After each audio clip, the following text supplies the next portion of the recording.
Nggak peduli kaya, nggak peduli miskin, semua pada ngelakuin ritual masukin duit koin ke dalam adonan pangsit pas malam Xinjia. Yang dikasih itu 1, yang nggak dikasih 10, ya kurang lebih perbandingannya kayak gitu. Yang kedapetan makan pangsit yang ada koinnya itu dipercaya di tahun berikutnya dia akan beruntung. Sejak dinasti Ming sampai sekarang, pangsit itu makanan wajib di saat Xinjia. Di video ini Intan mau menceritakan legendanya pangsit itu gimana dan kenapa pangsit itu jadi makanan wajib pas Xinjia. Dajian ni hao, namaku Intan, selamat datang di channel aku Dynasty. Buat teman-teman yang mau membantu channel ini supaya channel ini bisa lebih baik lagi, bisa lebih maju lagi, teman-teman bisa membantu via Saweria atau PayPal yang linknya Intan taruh di deskripsi. Dukungan sekecil apapun berarti banget buat channel ini, dan di Saweria itu atau PayPal teman-teman bisa menulis message-nya bisa berupa request, pertanyaan, atau support yang nantinya Intan bacakan di video berikutnya. Okay, let's start! Wah, udah masuk tahun kelinci nih ya. Kongsi facai buat temen-temen. Terima kasih buat supportnya temen-temen ke channel Dynasty ini. Semoga di tahun kelinci ini temen-temen itu rezekinya tambah banyak. Mengawali tahun kelinci ini, Intan masih mau membahas hal-hal yang berbau Xinjia. Seperti janji Intan kemarin, hari ini Intan mau membahas tentang pangsit. Salah satu makanan wajib di saat Xinjia. Pangsit itu guys bermacam-macam bentuknya. Pertama kali pangsit itu bentuknya kayak gini, kayak bulan sabit ini. Pangsitnya ini direbus ya tanpa kuah. Ini namanya jiaozhi. Kemudian ada juga pangsit yang berkuah. Pangsit berkuah itu namanya huntun. Ada alasan kenapa pangsit itu bentuknya seperti bulan sabit. Dan ada alasan juga kenapa pangsit itu dijadikan makanan wajib pas Xinjia. Alasannya ada versi legenda, ada versi sejarah. Tak kasih tahu versi legendanya dulu ya. Intan pernah membahas tentang Panku. Yang belum tahu siapa itu Panku tak jelasin sekilas. Menurut mitologi Tiongkok, Panku itu yang menciptakan bumi dan langit. Intan pernah bahas bagaimana Panku menciptakan bumi dan langit. Ini nih linknya, di deskripsi juga sudah Intan taruh. Legendanya nih ya, sebelum ada Panku, dunia itu kacau. Gelap terang itu bercampur jadi satu.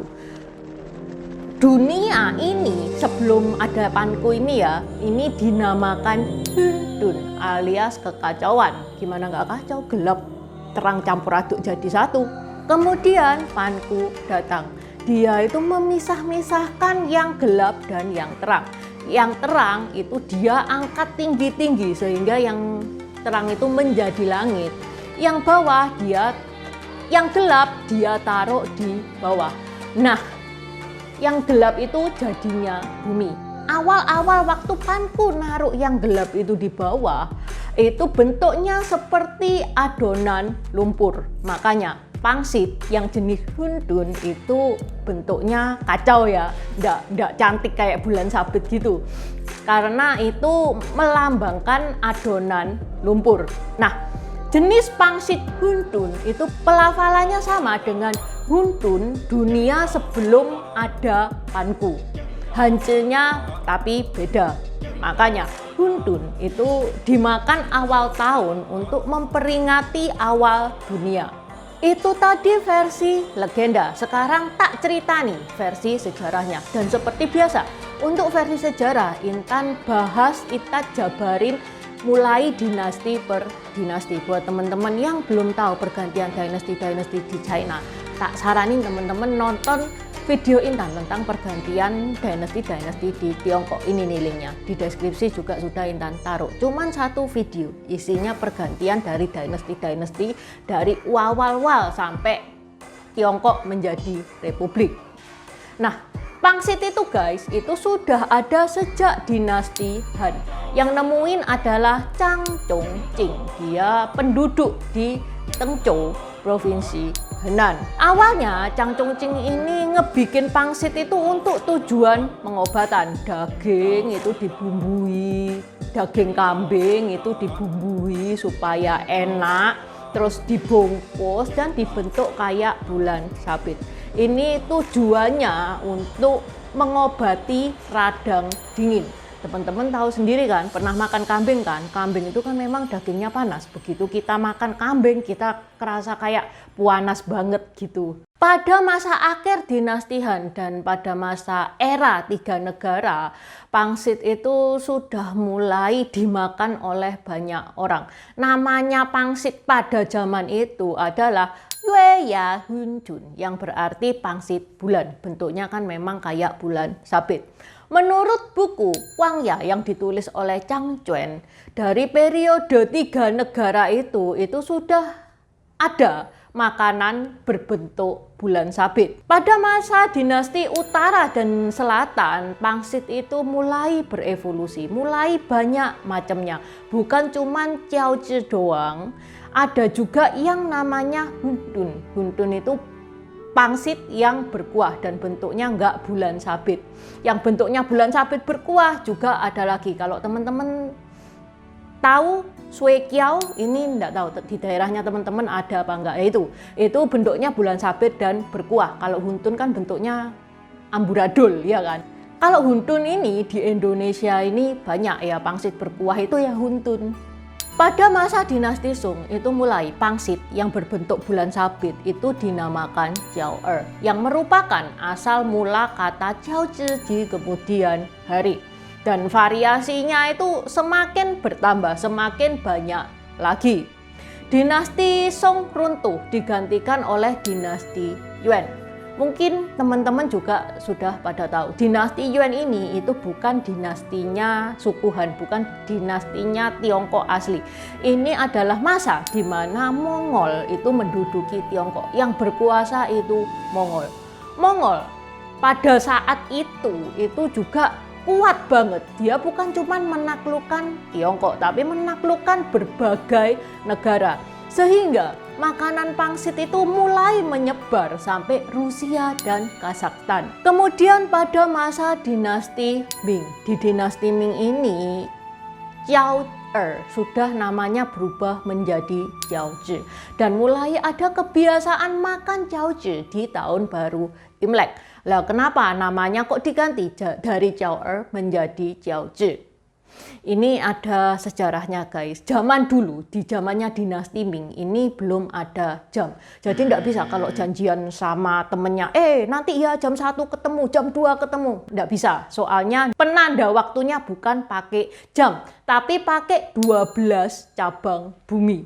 12 cabang bumi itu apa? 12 cabang bumi itu Zhi, Zhou, Yin, Mao, Chen, Shi, Wu, Wei, Shen, You, Shu, dan Hai. Itu penunjuk waktunya pada zaman Tiongkok kuno itu namanya 12 cabang bumi. Kalau teman-teman lihat urutan pertama dari 12 cabang bumi itu adalah Ce, di mana Ce itu biasanya itu pergantian hari, tengah malam itu namanya Ce. Jiao Zhi, C-nya itu ngambil dari cabang bumi urutan pertama karena itu memang menandakan pergantian hari. Sedangkan Jiao, kalau teman-teman ngerti Hanje ya, Jiao ini itu karakter ini itu artinya pergantian. Dan ini adalah radikal makanan yang menunjukkan kalau ini Hanje-nya itu jenis makanan. Sehingga jiaozhi memiliki makna pergantian tahun. Makanya jiaozhi itu menjadi makanan wajib tiap Xinjia. Pada masa dinasti Ming, ini keluarga kerajaan itu selalu rutin melakukan ritual. Ritualnya itu kayak gini. Jiaozhi itu dikasih uang perak. Uang perak terus dibungkus ya di dalam adonannya jiaozhi. Itu nggak semua jiaozhi tapi guys, paling yang dikasih itu 1 dari 10. Itu dihidangkan yang kedapetan makan jiaozhi ada duitnya itu dipercaya dia di tahun mendatang akan beruntung. Kemudian di dinasti Qing, ada tradisi itu kan akhirnya menyebar luas nih ya. Di dinasti Qing, ndak peduli kaya, ndak peduli miskin, mereka melakukan tradisi yang dilakukan oleh kerajaan dinasti Ming. Masukin duitnya nggak banyak-banyak, kadang-kadang ya pokok duit gitu ya. Cao-caonya itu dimasukin duit, tapi nggak itu ya, nggak semuanya. Misalkan jumlah keluarganya ada 6, bapak, ibu, anak 4 gitu ya. Yang dikasih duit cuma 1. Di mana yang kedapatan makan cao-cao berduit itu nasibnya akan baik di tahun mendatang. Ini mungkin ada teman-teman yang keluarganya masih melakukan ritual seperti ini. Komen ya di bawah. Itu tadi sejarahnya pangsit sampai sekarang pangsit itu jadi makanan wajib tiap Xinjia, entah itu di Duanian Fan atau di Xinjianya itu sendiri. Gimana teman-teman, apa juga makan pangsit di Xinjia ini? Tulis juga ya pengalamannya di komen, Intan ingin tahu nih. Oke, sampai di sini dulu bahasan Intan hari ini. Kongsi Pak Cai dan terima kasih sudah menonton. Buat subscriber baru, selamat datang. Terima kasih sudah menonton videonya Intan sampai habis. Intan sarankan buat teman-teman yang baru bergabung untuk nonton videonya Intan tentang pergantian dari dinasti ke dinasti. Ini nih videonya. Di deskripsi juga sudah Intan taruh karena di video pergantian dinasti itu adalah basic dari semua videonya Intan. Itu yang pertama. Yang kedua, video pergantian dari dinasti ke dinasti ini bakal sangat membantu teman-teman kalau misalkan teman-teman itu nonton film-film Tiongkok yang kuno-kuno itu bakal sangat membantu banget karena film-film Tiongkok itu nggak menceritakan secara jelas background kayak gimana. Terima kasih udah nonton channel ini sampai habis. Dukung aku terus berkarya dengan klik subscribe dan bunyikan lonceng di bawah ya guys.